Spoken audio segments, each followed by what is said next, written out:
Hi, my name is Pam Killeen, and welcome to my podcast, Circadian Reboot, where we discuss everything circadian.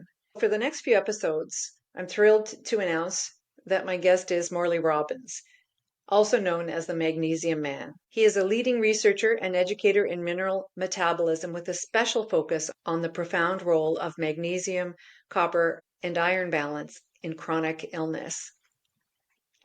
After a successful 32-year career in the healthcare industry, Morley turned his attention to the root causes of disease, uncovering the critical importance of mineral balance in cellular energy production and oxidative stress management. He is the creator of the Root Cause Protocol, a comprehensive approach designed to restore mineral harmony and support deep healing at the foundational level. Through his work, Morley has helped thousands of individuals and practitioners worldwide better understand how mineral dysregulation underlies many modern health conditions, from fatigue and anxiety to autoimmune disorders and neurodegeneration. I'm really excited to collaborate with Morley. I've been a mineral balancing practitioner since 2009, and I truly believe that when practitioners who share the same goals work together, especially those who understand the critical role minerals like copper and iron play in our overall health, they can maximize their ability to help clients heal. Morley and I are planning a special 3-part interview series, with each conversation building on the last.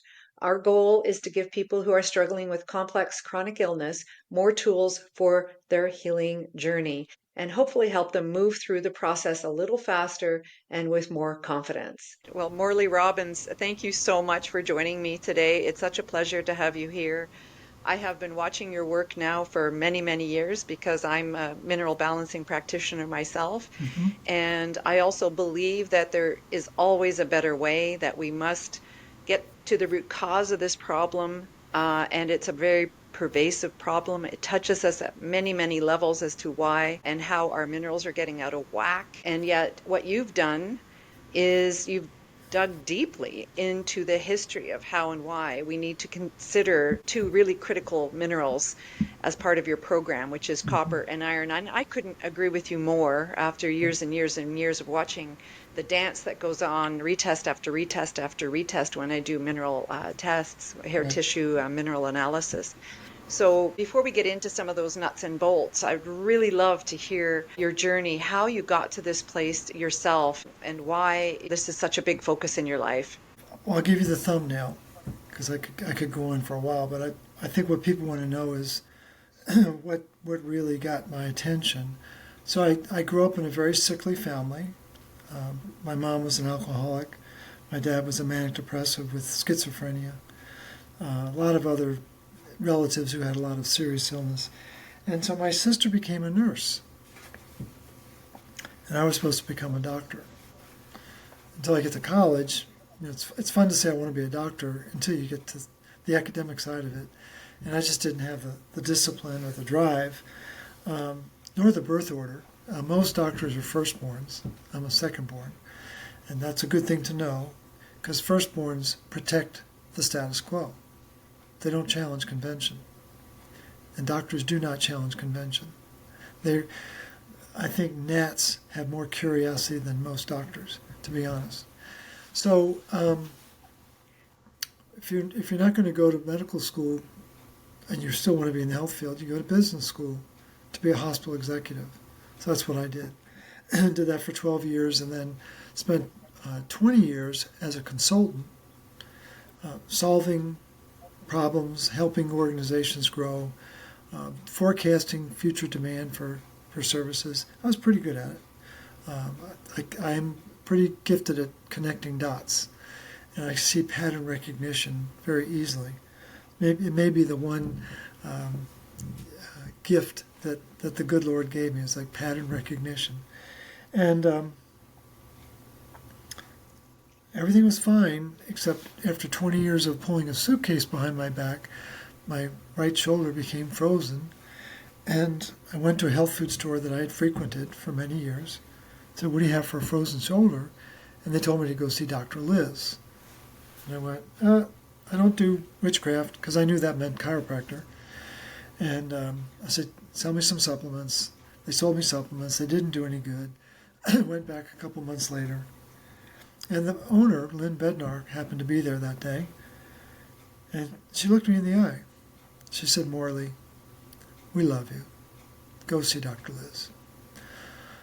And I sighed, and with my tail between my legs, I went to see Dr. Liz, who's now my wife. And she introduced me to natural healing, which I had no knowledge of, because I was in the allopathic world for 32 years. But she used a phrase that caught my eye, or caught my soul, I guess. She talked about the innate healer, the healer within. And I didn't know what she was talking about. And I thought to myself, if there's an innate healer, why do we have millions of doctors around the world? It made no sense to me. And so I pledged to myself, I didn't say anything to Dr. Liz at the time, but I pledged to myself to find the innate healer, and that's what this book is about. Copper is the innate healer. And for those who haven't had a chance to read it, I think you'll be mesmerized by how important copper is to our physiology, our metabolism, our mineral balancing, and yet it's considered toxic by the mainstream practitioner. And what we have to be mindful of is that we're living in a post-1984 world. That book was a very important signal about how society was going to change. And so the book was published in 1948, but the title was 1984. So when you subtract 48 from 84, you get 36. And when you add 36 to 1984, what do you get? 2020. And that's what COVID was all about, was ushering in the totalitarian state that was described in the book 1984. White is black, black is white, and citizens became enemies of the state. And what people need to wake up to is that their understanding of health and medicine and healing is all backwards and upside down, because it's post-1984. And so I think most of humanity is stuck in Stockholm Syndrome, protecting their jailers, who are doctors, who keep them locked in a disease state with medication, and people don't know how to break out of it. And that's really what the root cause protocol is about, is you want to break out of the matrix, here's how you break out of the matrix. And there's a series of stops and starts to tell people what the steps are. And not everybody wants to do that. I would say it's probably less than 5%.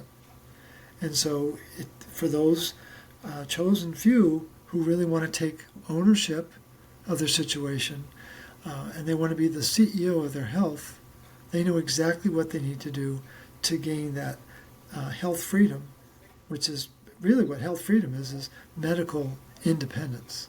You want to choice. You're absolutely right. People don't necessarily want to do the work No. into it. They just want to take a pill and feel better. But after years and years and years of Yeah. doing this strategy, people are still so very sick. So I'm hoping they start waking up sooner rather than later. Well, they are waking up. I'm a pretty upbeat kind of guy. I wouldn't work this hard if I didn't have faith and belief in the future.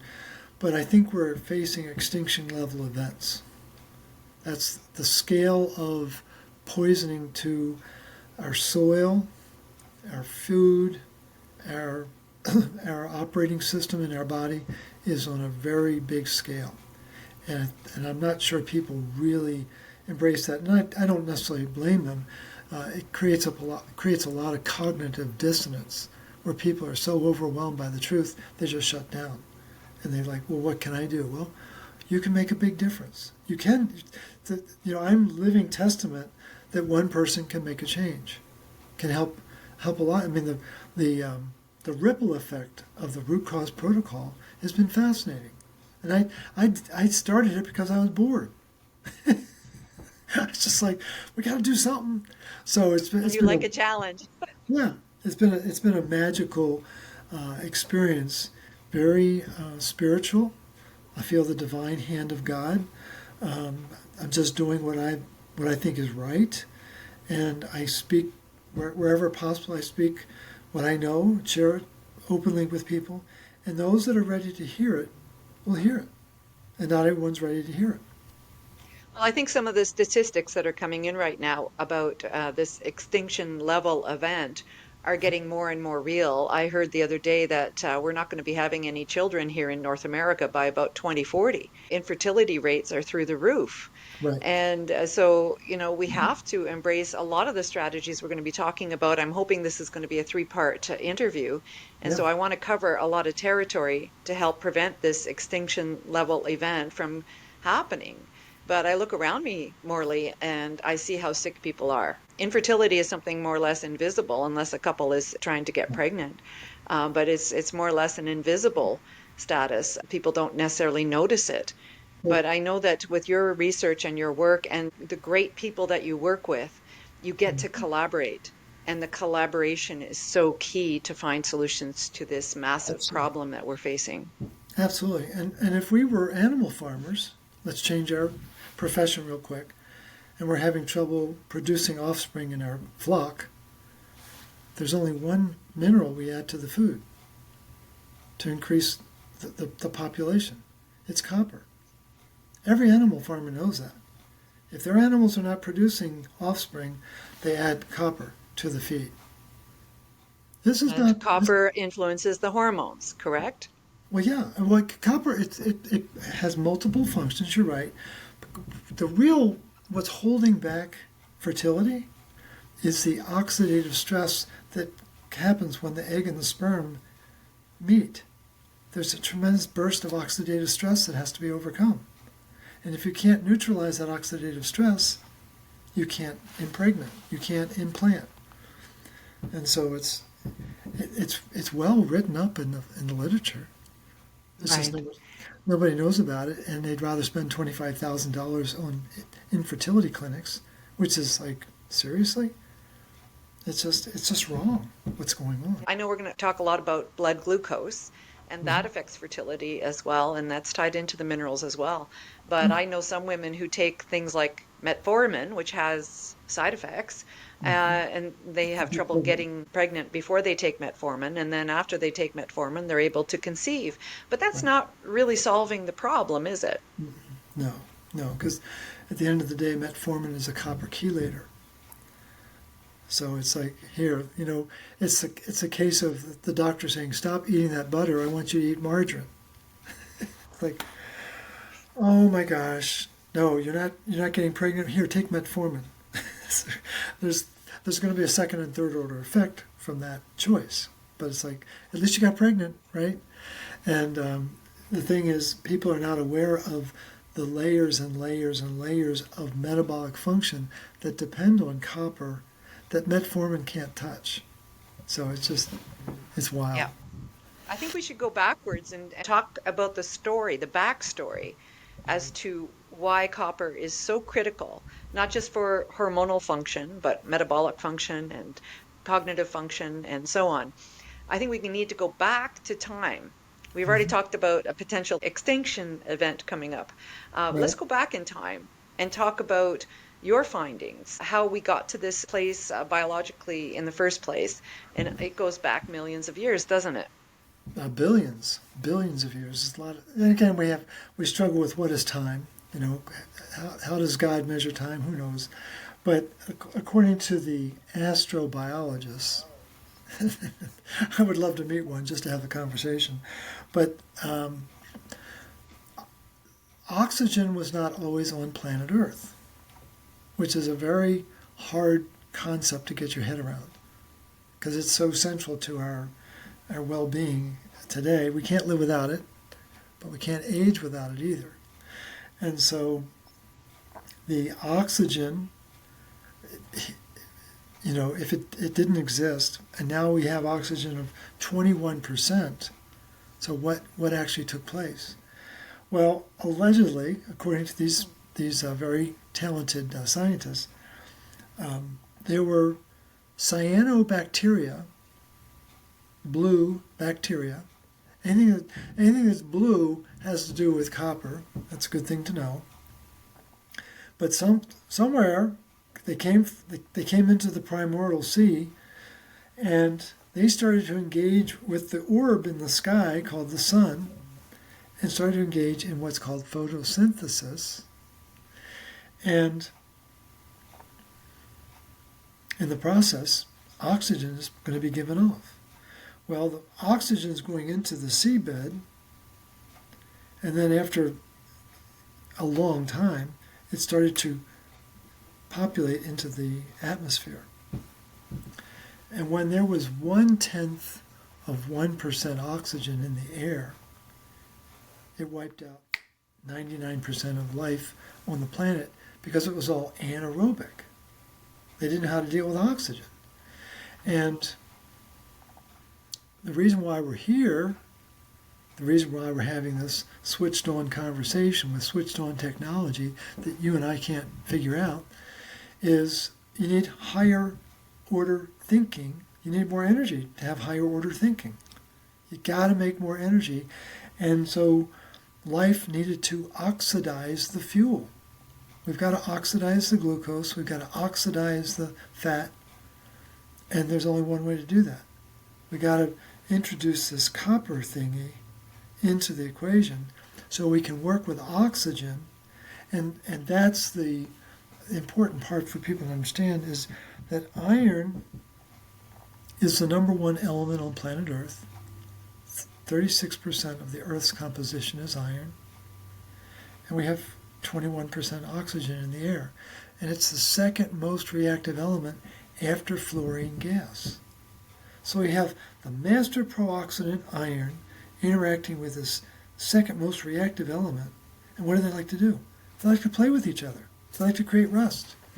And copper is the only element on planet Earth that can regulate iron and oxygen at the same time and not create static.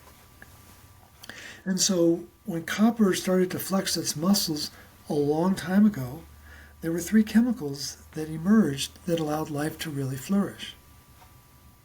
One is an enzyme called multi-copper oxidases, MCOs. Sometimes they're called multi-copper ferrooxidases. But what they're doing is they're able to turn O2, one molecule of O2, oxygen, into two molecules of water, 2H2O. And when that chemical transaction takes place, and it can only take place in a pH of 7, but when oxygen becomes water, it releases three energy precursor molecules called ADP. So this magic is happening in complex 4, which is sky blue, ding, ding, ding. It's cyanobacteria, folks. So sky blue, and it sends the ADP over to complex 5, and ADP becomes ATP at a blistering pace, 500 revolutions per second. And there's an alpha subunit and a beta subunit on ATP synthase, the complex 5. And the beta synthase is copper dependent. So you can't add the phosphate to ADP without copper. So copper's pretty darn important for making energy.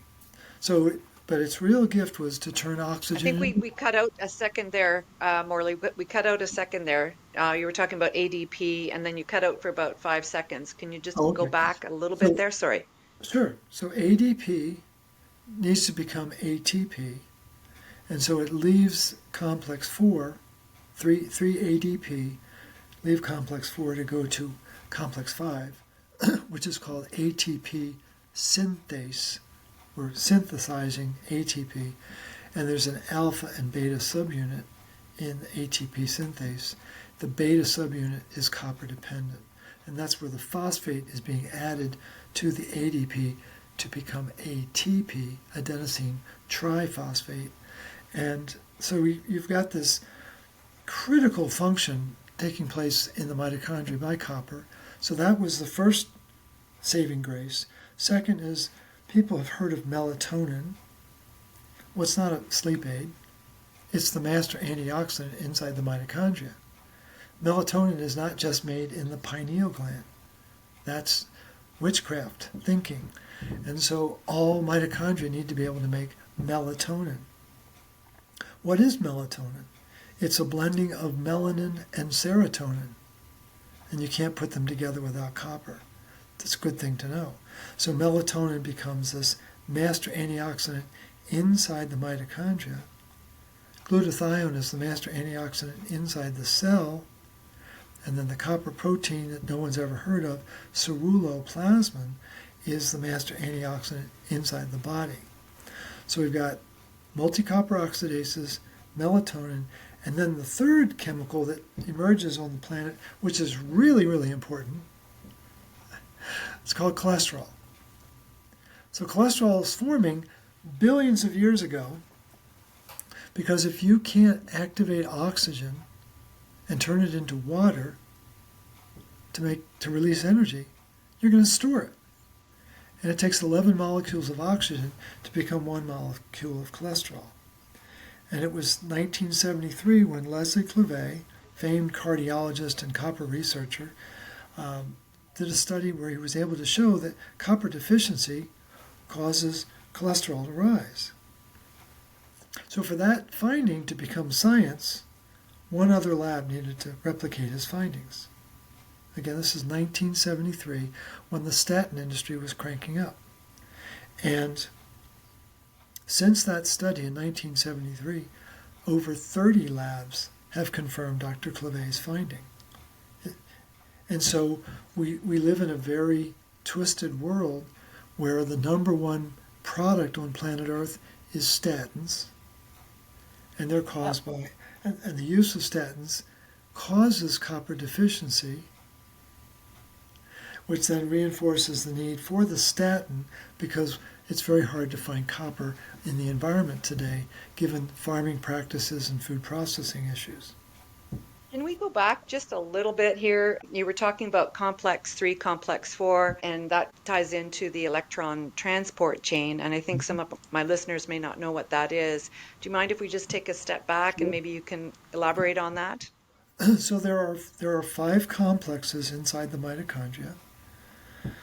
And the electron transport chain, the reason why it's called that is electrons are being moved down a group of protein complexes, ultimately to end at complex 4, where oxygen, O2, becomes 2 molecules of water. When that 4 complex process is coupled with complex 5, it becomes what's called oxidative phosphorylation. So it can be coupled or uncoupled. The 4 units tend to hang together, and then whether complex 5 is involved is really dependent on a number of factors, not the least of which is what's the copper status. But the thing is that if you go into a classic textbook on mitochondrial function, what they'll tell you begrudgingly, with gnashing of teeth, is that complex 4 is run by copper. They will admit that. My research, complex 1, complex 3, complex 4, and complex 5 are all copper dependent. The part that most people don't know about is that there's a little blue swimming pool, again, blue, it's important to know that color. There's a blue swimming pool in the center of the mitochondria that has 50,000 atoms of copper. That's the work of Paul Cobain at Auburn University in 2004 and 2006. Now the Russians didn't get the memo that we weren't supposed to talk about what is the copper bound to inside the matrix. So Dr. Puchkova in St. Petersburg didn't know she was supposed to spill the beans in 2005 between Paul Cobain's studies, and she revealed that, lo and behold, it's the copper protein ceruloplasmin that's attached to the copper inside the matrix. It's a big deal, folks. It's a major big deal. And this is not taught in any doctor school. No. And so what I just learned, you'll be fascinated to hear this, Pam. I just learned one of my students is from Russia. And I have what's called the RCP Institute, and I teach people how the body really works, not the foo-foo stuff that's taught on the internet. And so, or taught in medical school. And so, what she shared with me was mind-blowing. There are a lot of people who, the number one nutrient deficiency on planet Earth, number one nutrient deficiency is called iron deficiency anemia, according to the World Health Organization. Now, they've been somewhat discredited since 2020, but the point is, they've been beating this drum for decades that iron deficiency anemia is this prevalent, lingering, chronic condition, and yet iron is the number one element on planet Earth. And so what you've got, in order to believe in iron deficiency anemia, you have to accept that iron's the number one element, and then you have to accept that the most evolved species on the planet, that'd be you and me, the most evolved species has lost the natural ability to metabolize the number one element on the planet. That makes no sense. It's absolutely insane. And so the idea of iron deficiency anemia is just propaganda to mess with your mind. And what people don't realize is that there's a recycling system for iron that no one talks about.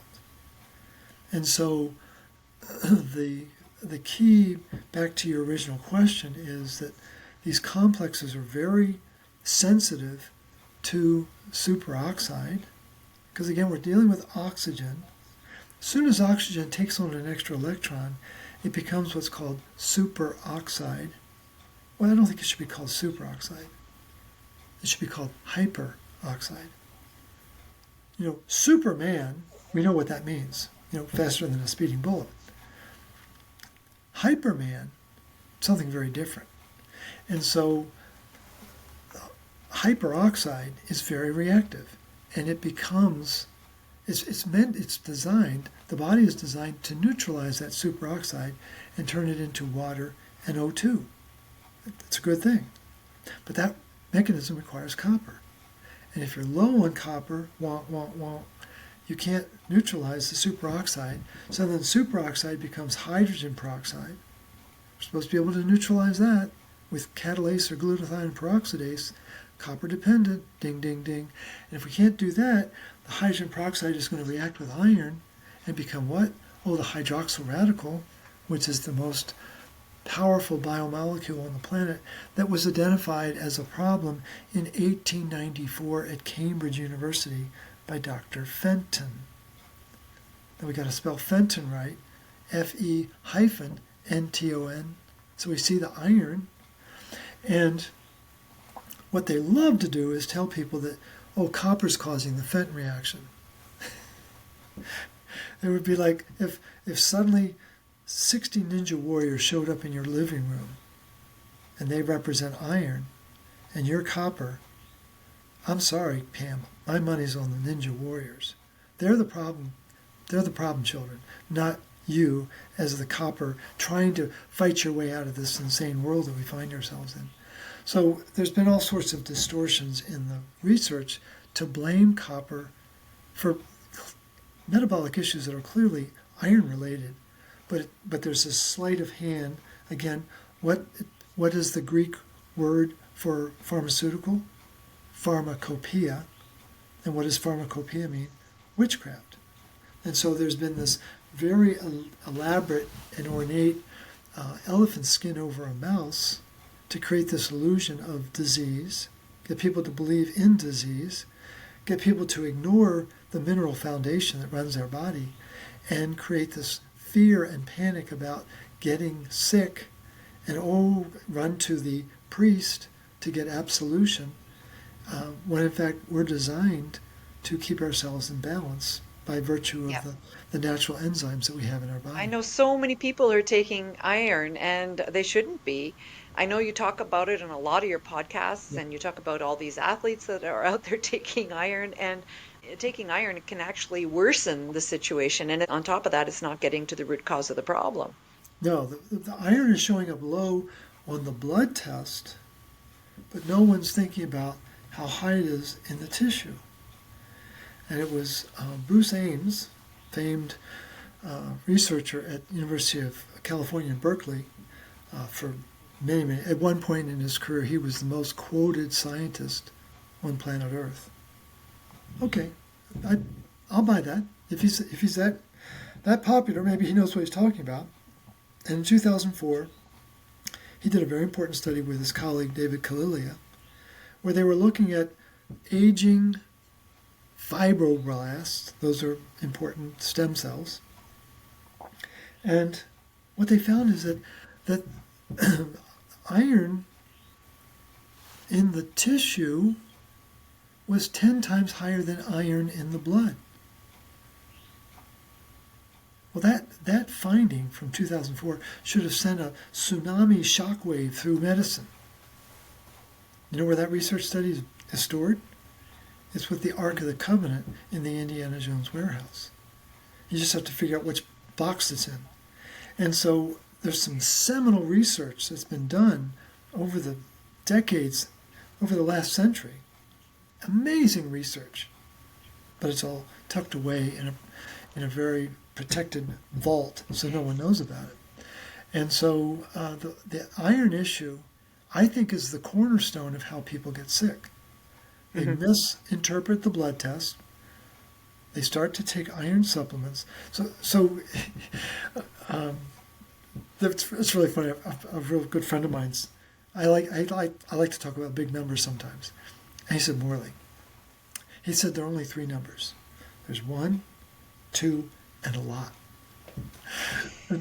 And so what I want to share with people is that in 1 milligram of iron, 1 milligram, some supplements have 75 milligrams, but in 1 milligram of iron, there's 6 times 10 to the 19th.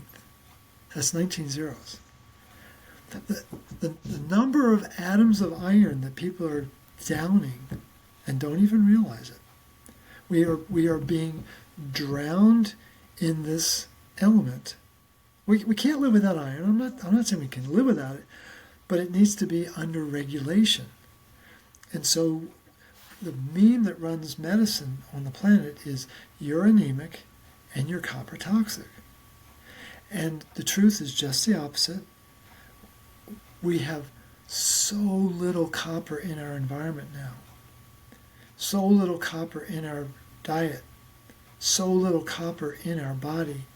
And we're drowning in iron. And it's in the tissue. And I don't have the article with me right now, but I found an article yesterday, absolutely amazing article, about using a Tesla 2 MRI. We're already on Tesla 7, but this is back in like 2010. They were using Tesla 2, but it was able to pick up the iron in the organs. Tesla 7 doesn't pick up iron in the organs. And so people want to go to the latest and greatest testing center, not knowing that the technology doesn't allow what the older equipment used to allow. And so what they were measuring was the amount of iron in the heart muscles of people who had congestive heart failure. Massive concentration of iron in the heart muscle, which kills the cardiomyocytes that are supposed to be making energy. And why is this important? Because a cardiomyocyte is supposed to have 10,000 mitochondria per cell. Again, we're talking big numbers, right? 10,000. And there's a very recently published article on cardiovascular disease. It has a beautiful picture of a cardiomyocyte with 3 mitochondria. And that's the problem. People don't realize how distorted the imaging is of our tissue by these medical artists who are downplaying how the body really works and how it's really designed. And so we have this vastly incorrect image of what's really going on inside our body because of the distortions in education and how it's being represented online in articles. Now, There's a little bit of a nuance that is different from my training with mineral balancing in something that you just said. And that is in my training, I watch the dance that goes on as we manipulate the sodium and the potassium at a cellular level. Right? And over time, for many, many years, I've been doing this since 2009. I see movement in things like copper, iron, manganese, et cetera, et cetera. And what I have seen is that as we unleash or improve osmosis at the cellular level, I have Mm-hmm. seen lots and lots of movement with copper.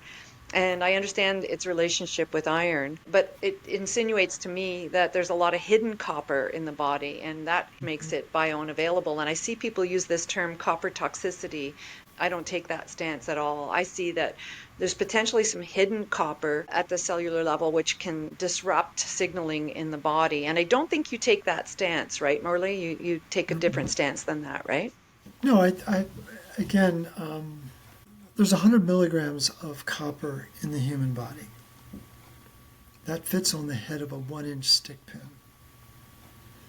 And 99% of that copper is inside the tissue. 1% will show up in the blood.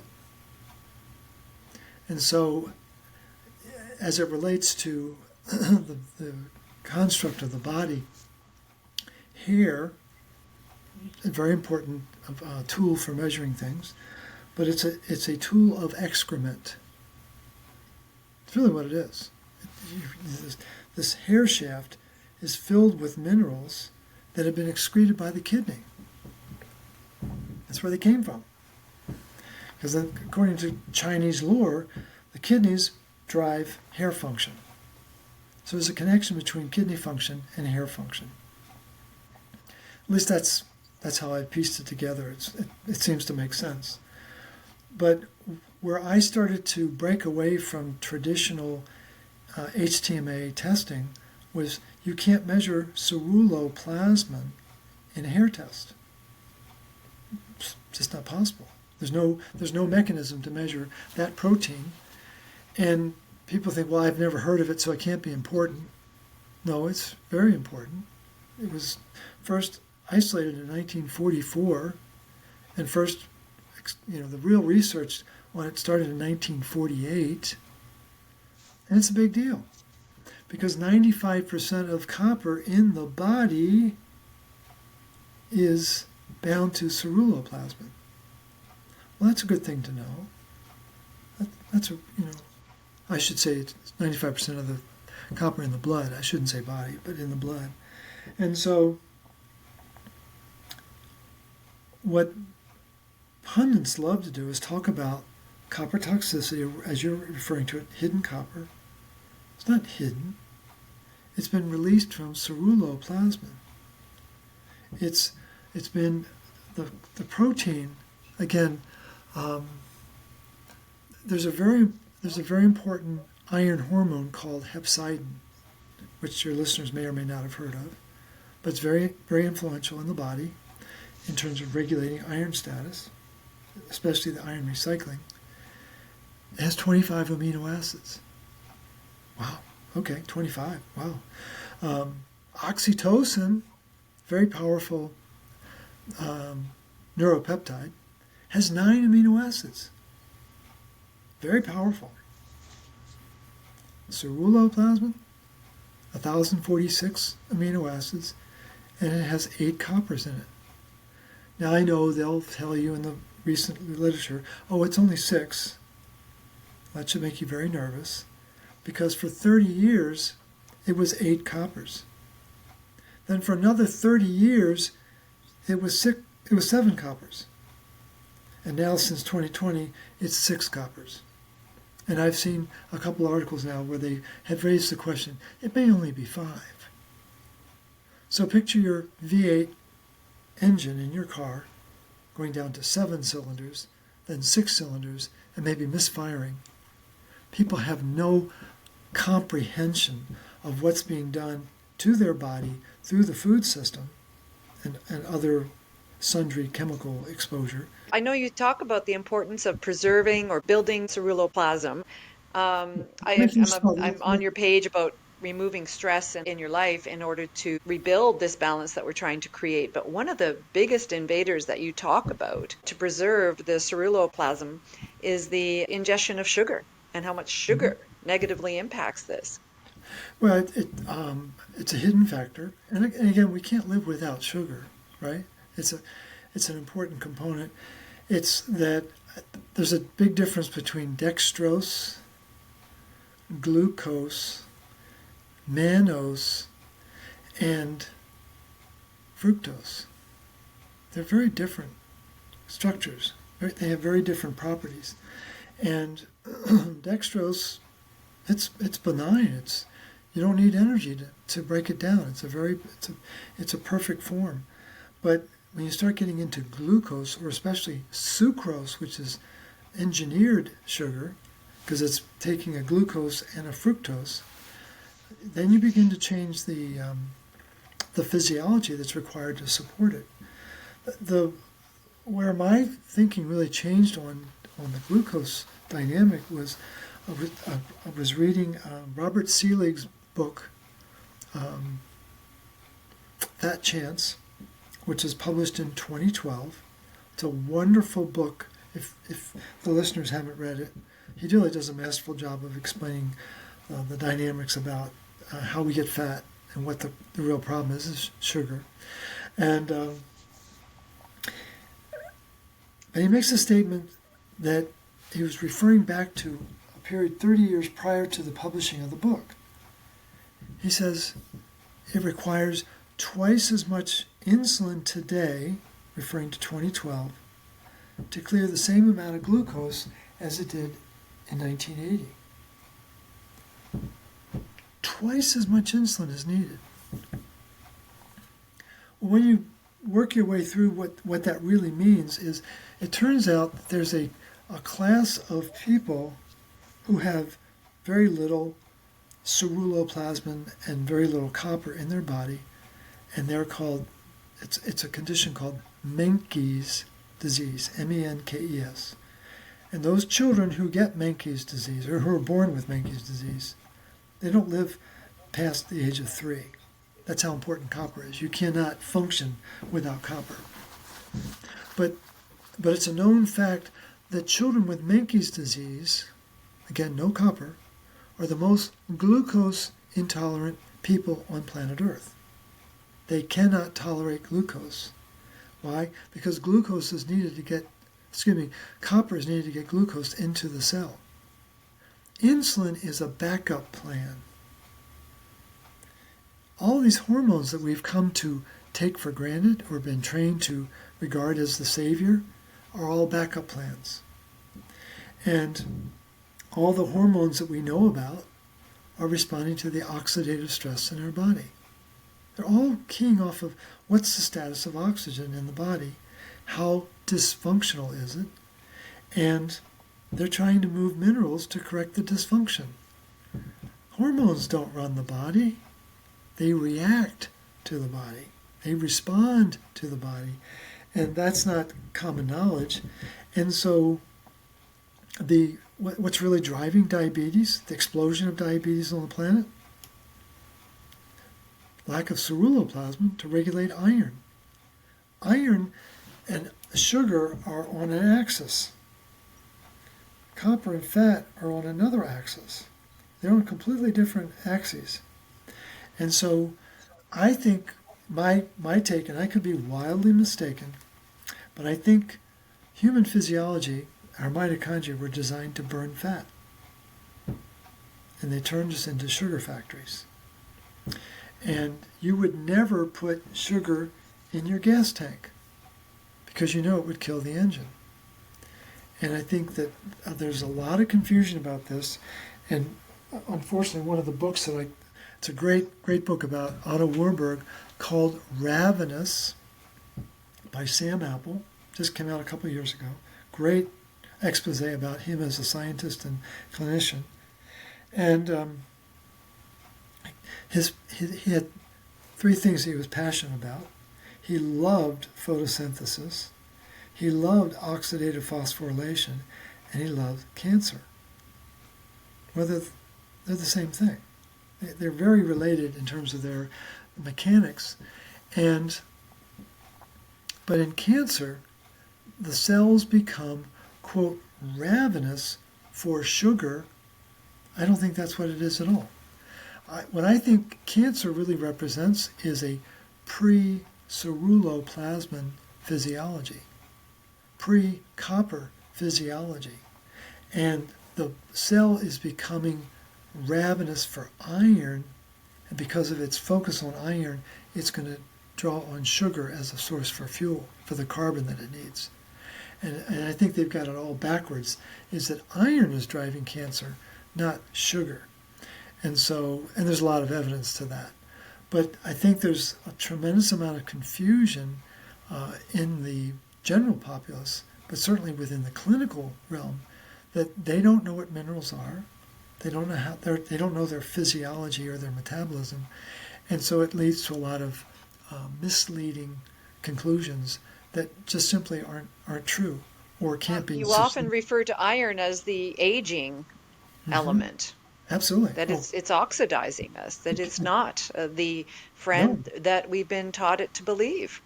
We're back to Bruce Ames. He is the one who tipped me off that iron causes aging. And then we have Denham Harmon, famous figure in medicine. When he's in his 30s, he has a PhD in industrial engineering from Stanford, smart guy, and he's studying pipes in industrial settings with plaque. And he's thinking, gee, I wonder if this plaque happens in people. So he decides he wants to go to medical school. So he goes to Stanford Medical School. That's like, wow. And in 1956, when he's 40 years old, he publishes an article about the free radical theory of aging. That's clearly based on iron. Because the free so the thing is, free radical. Oh, it's free, so you can have as many as you want, right? No, it means free radicals are violently reactive.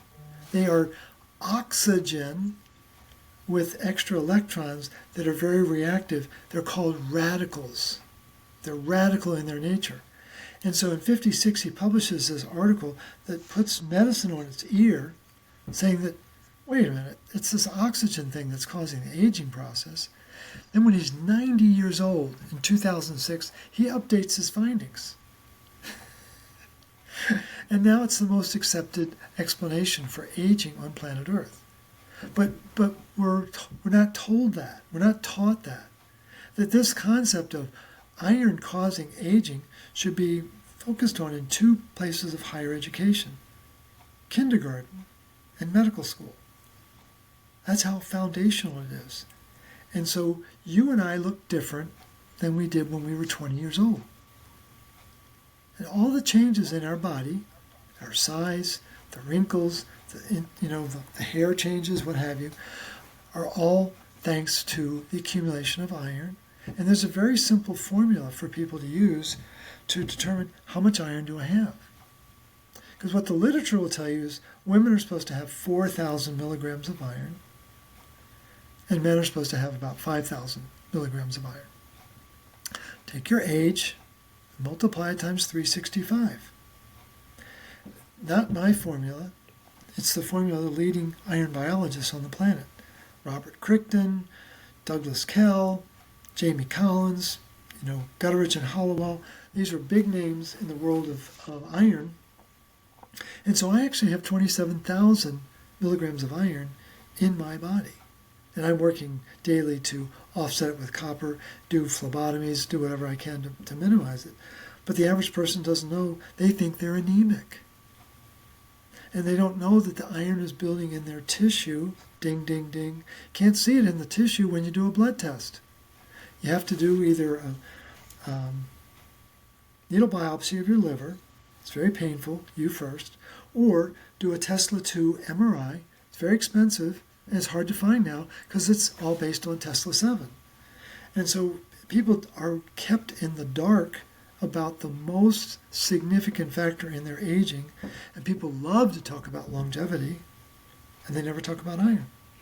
I think we can discuss two things here on this point, and that is how and why does the iron bioaccumulate like that? And you touched on it, I know, with the copper, the relationship with copper. But we haven't discussed the iron shavings that they've put in our iron fortified processed foods as being a big culprit as well. There may be a third element here where I think there's a misnomer out there in society, and that is, if you eat meat, you're going to overaccumulate iron. I don't agree with that one. But if we can tuck on all those three issues, maybe if we have time today, I know we have about 30 minutes left here. But the first two critical issues are the overconsumption of iron through processed foods and the fact that we just don't have the copper available to use the iron. Right. So a very important book that I've read 5 times now. It's written by a Canadian iron toxicologist who passed away, I think in 2017, 2018. His name was Jim Moon. He was actually living here in the States, but he did his training in Canada. But the title of the book is Iron, the Most Toxic Element. Very powerful book. And that's where I learned about iron and cancer. And what you're alluding to here is the iron fortified food, the iron enriched. I was raised on them, Morley. I was raised on them. Well, sure. A lot of people out there our age would be, yeah. Anyone in North America, for sure. But what happened was in 1941, based on research in the 20s and 30s, they were configuring this concept of anemia, and it was the League of Nations that was working on this research before it became the UN, which then spawned off the World Health Organization. But they were studying pregnant women. Now, at any given point in time, 1% of society is pregnant. And pregnant women experience something called hemodilution, so that during the second half of their pregnancy, their hemoglobin level drops.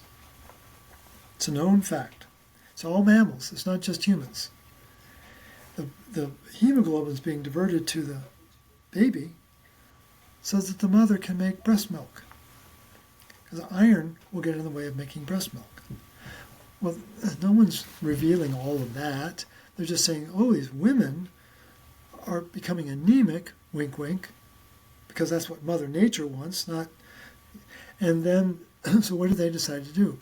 They decided to inoculate the other 99%. And so they started, in 1941, they started adding iron filings, not organic iron. Again, it's written up in Jim Moon's book, but the iron filings being added to the food, to the wheat flour initially. And that was in 1941. And then here in the States, in 1969, the FDA tried to increase the amount of iron threefold, a 300% increase. And 20-some scientists from around the world flew into Washington with one question. What are you trying to do? Kill people? And so they backed off, and in a magnanimous gesture, they just made a 50% increase in iron. Wow. But we don't know what the base is. We have no idea what the base is. And what Dr. Moon also talks about is that there's 9 different forms of iron being added to the food system now, and they're all carcinogenic. That's a good thing to know. So there's a wonderful chapter in that book on the connection between iron and cancer. So we have this problem playing in the background because I grew up with Pop-Tarts and sugar frosted flakes and orange juice, and it's a miracle that we're here, right? I mean, it's just absolutely amazing that we overcame all that. And so people don't think about this staple part of our food system. There's particular focus on iron, calcium, and vitamin D. And we can throw in the B vitamins if you want, but those are the priorities. We got to make sure you've got your calcium, got to make sure you got your iron, got to make sure you've got your vitamin D, and no one's talking about magnesium, copper, and retinol. Again, these nutrients are pairs. They work together. They like to play together. They like to be in balance. And so everything is fortified on the one side and nothing on this side. And so that's a real significant problem for people because it does affect our physiology. It absolutely affects our physiology. And within the field of obstetrics, they don't measure magnesium. They don't measure copper. They don't measure retinol. And if you want to focus on fetal brain development, you better have an understanding of magnesium, copper, and retinol because it's critical for brain development. But the focus is on calcium, iron, and vitamin D. And so that sets the stage for this confusion that people don't realize how much of their food is being fortified, and what you have to do is read labels. Well, that takes a little more time, and then you got to start to process, well, gee, a lot of the food I'm eating has iron in it, and yet I'm anemic. And people aren't thinking about, okay, what's the problem? The problem is there's something called the iron recycling system. Its formal name is reticuloendothelial system, which was, I'll use the word discovered. It was discovered by Dr. Aschoff, a German physician, in 1924. He was talking about these cells in our body that are able to recycle what they do is they break down the red blood cell, decompose it, so we can get access to the iron. Now what's important is we've been talking now for 60 minutes, and every second of every day,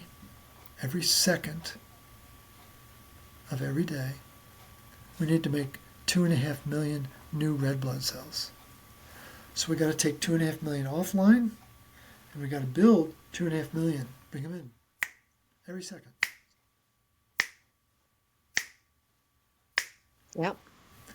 And that, in the course of 24 hours, we're replacing 200 billion red blood cells. Again, we're back to big numbers. 1, 2, and a lot. I don't get this 200 billion, but it's a big number. And here's the part that's absolutely amazing. To replace 200 billion red blood cells, you only need 25 milligrams of iron. This is iron that is already stored in our bone marrow, correct? Right. 24 of the 25 milligrams comes from a recycling system. 95% of the iron that we need every day to replace this bolus of red blood cells, which is what sustains us. People don't really think about that, but it's amazing. They couldn't live without a red blood cell because they're waiters carrying the oxygen, carrying the carbon dioxide out. And so 24 of the 25 milligrams are being done by these, they're called recycling macrophages.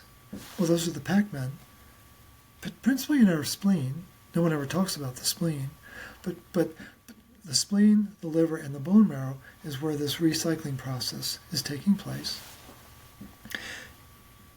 46% of the body's copper is in the bone marrow. Think about that. 46%. 1% of copper is in the blood, and that would be in the serum of the blood, the seawater that the blood cells are swimming in. So half the copper in our bodies in the bone marrow. And what does the bone marrow need to do? It needs to make bone, needs to make blood, needs to make fat. Whoa, that sounds pretty busy. And what tissue in the human body has the highest attraction to iron?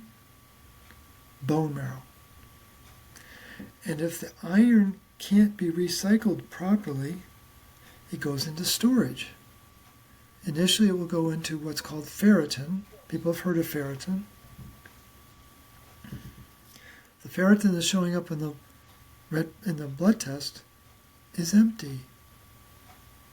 There's no iron in that ferritin, contrary to what your doctor may think or what they may say.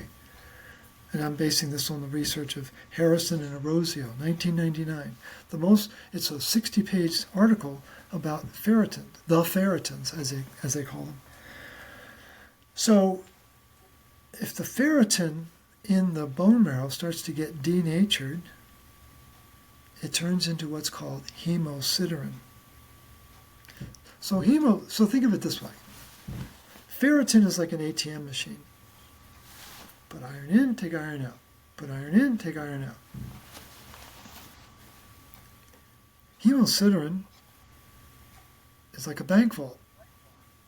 Bank vault's really big. It's much bigger than an ATM machine, first of all. It's actually holding 10 times more iron. But the bank vault requires a key and a combination and a manager to bring it all together, to open it up.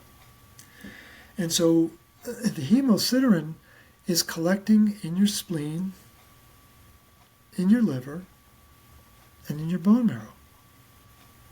No one ever tests for hemosiderin.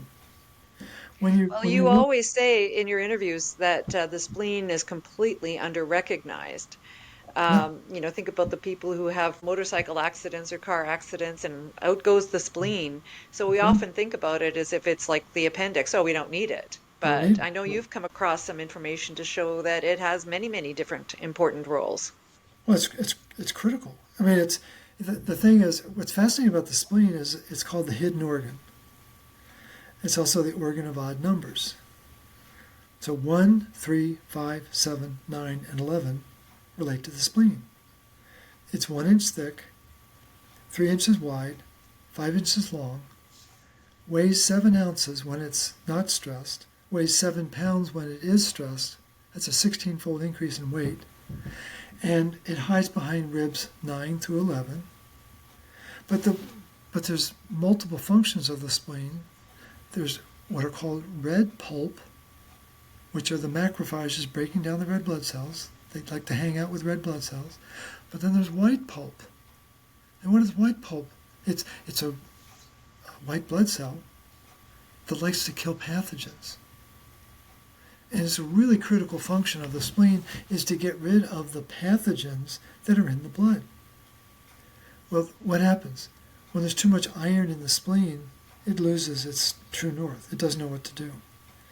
And so it is said that the origin of autoimmune conditions, Hashimoto's, Renault syndrome, lupus, you name the condition, there's about over 100 now, all originate with a dysfunctional spleen that's overloaded with iron and doesn't know how to get rid of it. And so, again, the messaging here is, oh, come on, Morley, it can't be that. So we just need more copper and get rid of the iron? Well, pretty much, because the blueprint that runs our immune system is very sophisticated, but it runs on energy. And if you can't make energy, that's why the book is called Cure Your Fatigue. Build energy so you get resilience, so you can respond to your stress. And the focus, as Pam knows, is to help the body build the ceruloplasmin. It's a very funny word to say. And when I did the narration of the book, it was like, I think I had to say it 1,000 times. And I start to slur it too. But the thing is, ceruloplasmin is this completely unrecognized element in our body to keep us going. And so I was chatting with a colleague, he's actually a neighbor, lives down the street, and he loves to use AI to really delve into physiology. And this morning, somehow we stumbled into this, and it was, how does ceruloplasmin contribute to the production of hemoglobin? Wow, I mean, I know copper's important, but I never connected back to ceruloplasmin. I'll just read this one page. I think you'll find it fascinating. Ceruloplasmin contributes to hemoglobin production through its dual roles in iron metabolism and copper transport, ensuring iron availability for heme synthesis. Here's the breakdown. 1. iron mobilization via ferroxidase activity.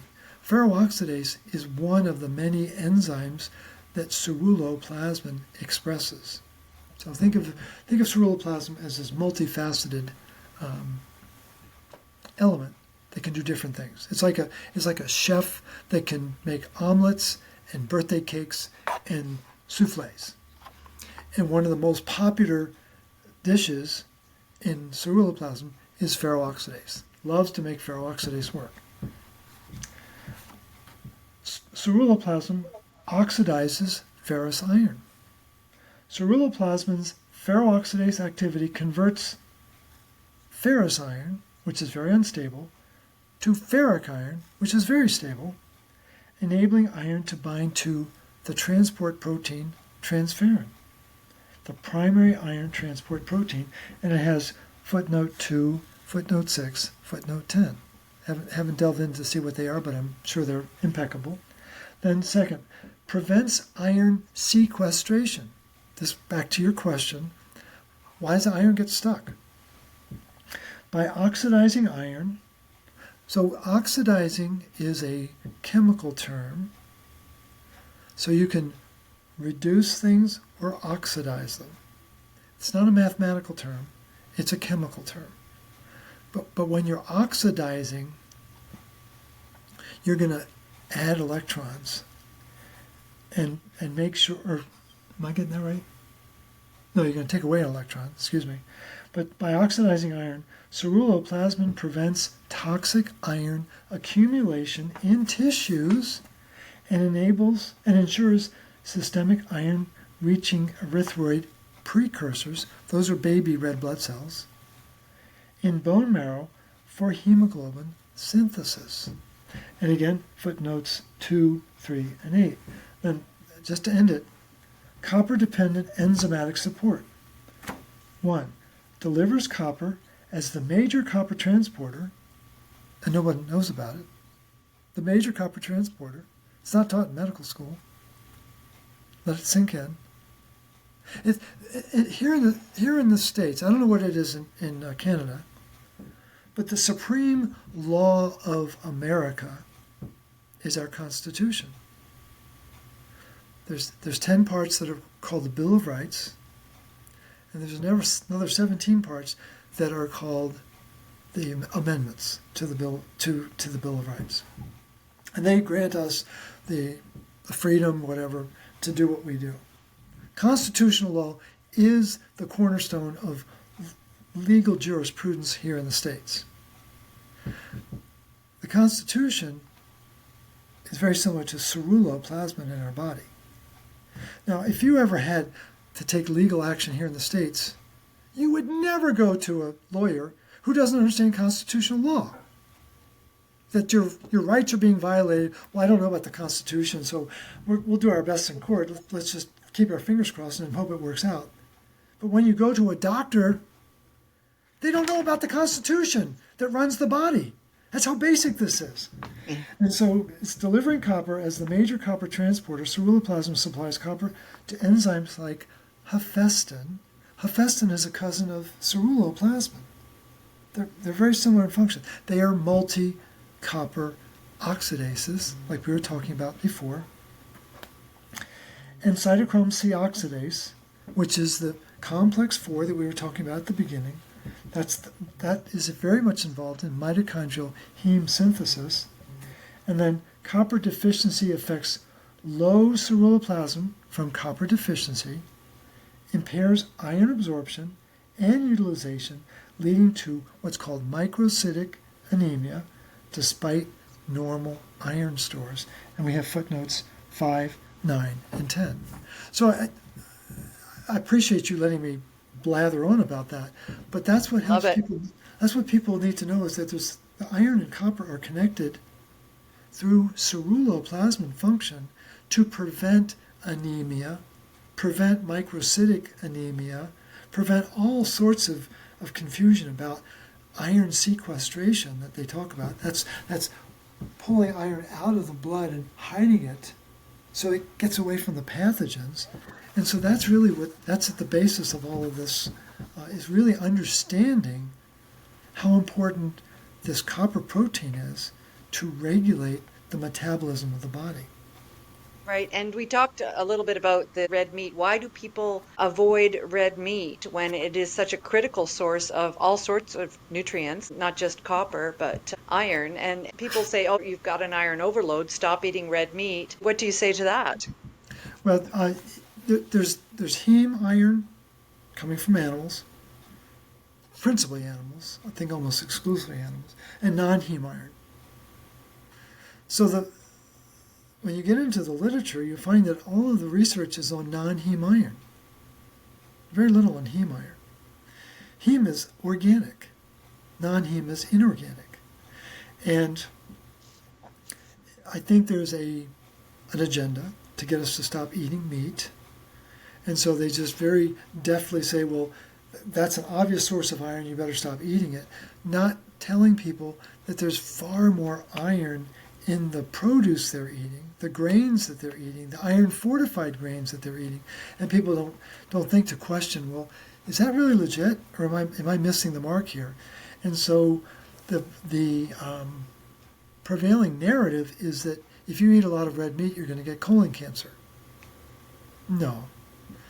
There's two tissues that I've been able to identify, two cancer tissues, the thyroid cancer and the colon cancer. The cells are devoid of ceruloplasmin and ferroxidase function.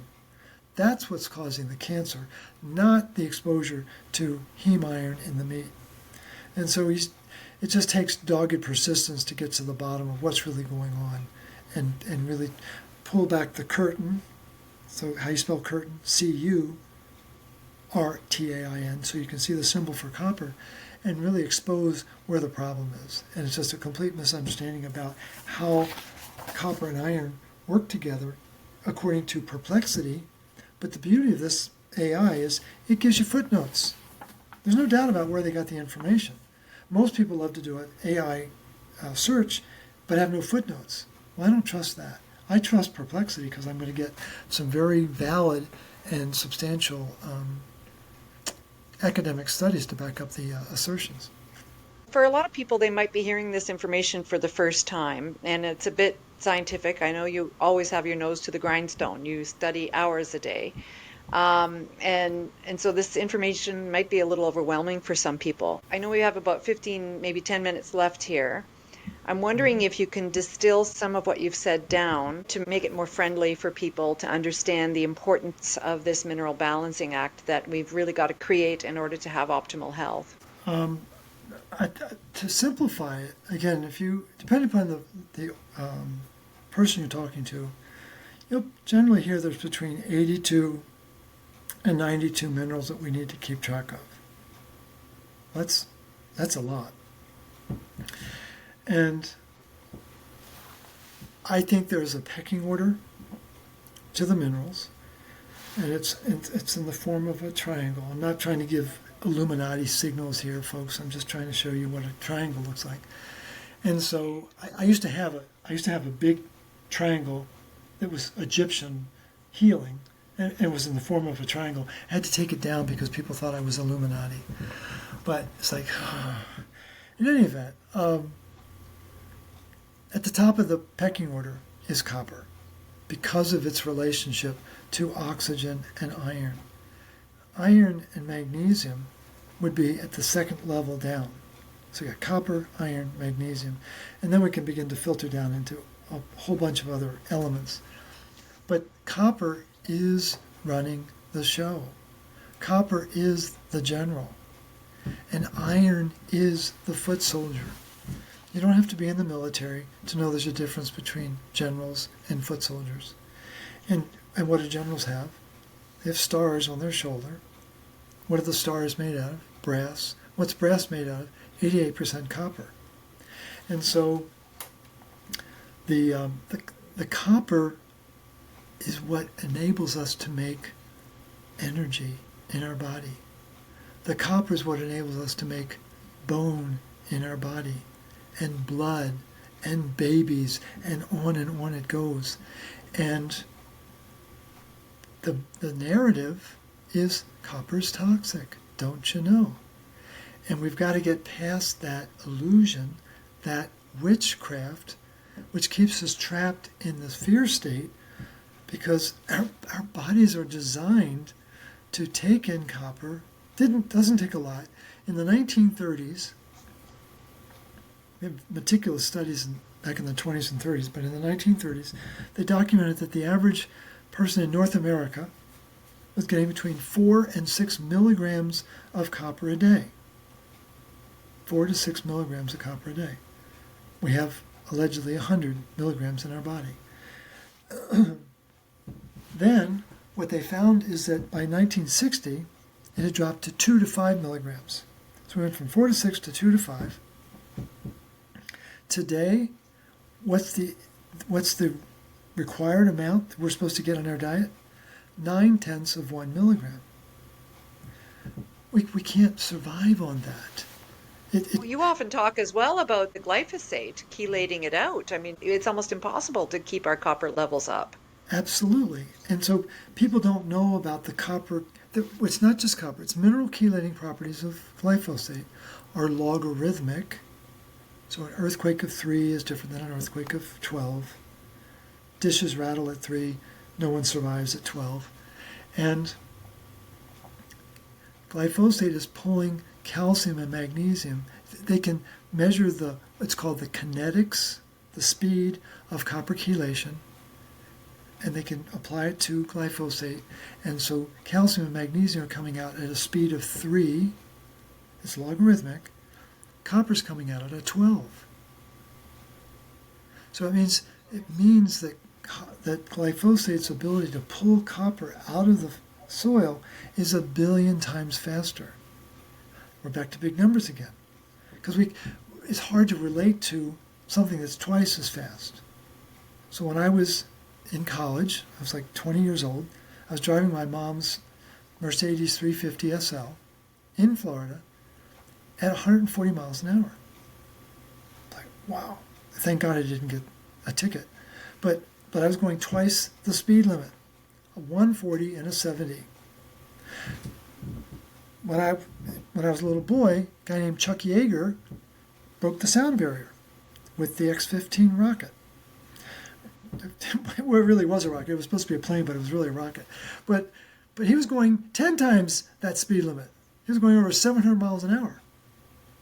We can't relate to 1 billion. 1 billion times faster is like, the number is so big, it's so massive, that we shut down and say, okay, I don't understand that, so therefore it can't be important.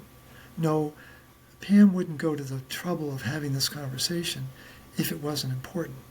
And what I think she's trying to do is help you realize the order of magnitude of distortion in the narrative that runs medicine. If the internet is your source of information, it's time to change your source of information. I mean, I've gotten a lot of information through the internet, but I'm working with very stuffy, peer-reviewed articles. I access them through the internet, but then I got to read these things. And Pam will tell you, it's not fun to read all of this research that have really funky pictures in them, and you've got to make sense of all that. And so the thing is, I'm not trying to impress. I'm just trying to point out that there is more to the story than what is profiled on a typical Google search. You don't really I think, we can start winding down on that point, because it's about just what you said. Let's try to make sense of a lot of this. I want to collaborate with you and share some of my findings as well that I've noticed since 2009. And I can't wait. I mean, I just couldn't agree with you more about the importance of balancing iron and copper and basically building up the body's strength to keep everything functioning smoothly. And we've touched on a lot of solutions. I don't know if people noticed it. You might need to listen to this interview again. But for the next part 2, I think we can get into a little bit more of the nitty gritty. Morley, what do you think? I think we can get into maybe, I want to talk to you about things like the retinol, vitamin A debate. I know a lot of people are confused about that one as well. And Right. maybe we'll touch on more solutions to helping balance your minerals, building up your ability to deal with the minerals. I know I'm a big fan of sunlight, and sunlight actually has an impact as well. And I think that's very new for people. I remember, Morley, when I was working with people, I'd say, go out in the sun, go out in the sun. And I didn't know why. We didn't know why back then. And we always thought that sun was just building your vitamin D, but it does so much more, and it will have an impact on your minerals. So Oh, I think this knowledge base, Morley, is exciting. I think it's going to evolve. It's going to get better.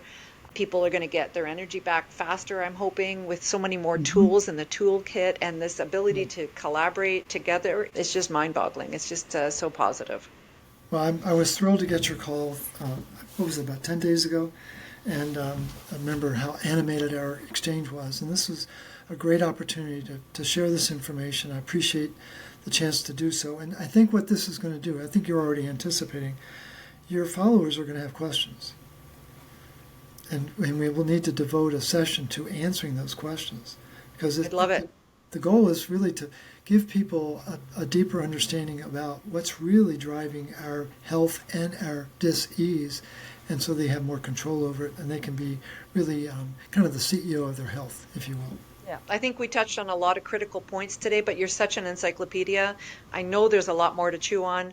So I think what we'll do is just wind down because I know you've got to get going, but I think we'll schedule a part two Okay. and yeah, just get into some more of those subjects that I touched on a little while ago. So thank you so much for your knowledge. Thank you so much for your time. Thank you so much for the work that you're doing. And I look forward to a part two. That's great. I as well. Thanks so much. Thank you for taking your precious time to listen to today's podcast. For more information about my health coaching services, feel free to visit my website, www.pamkilleen.com. That's KILLEN. And there you'll find many articles, podcasts, and more information about my health coaching services. I'm also on Substack. And finally, to finish, here is the disclaimer.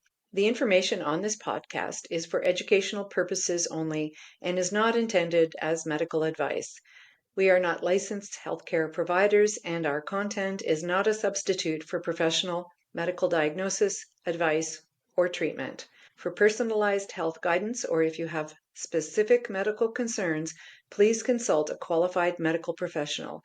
They can assess your individual health needs and offer recommendations tailored to you. By listening to our podcast, you agree to this disclaimer. We assume no responsibility or liability for actions taken based on the information provided herein.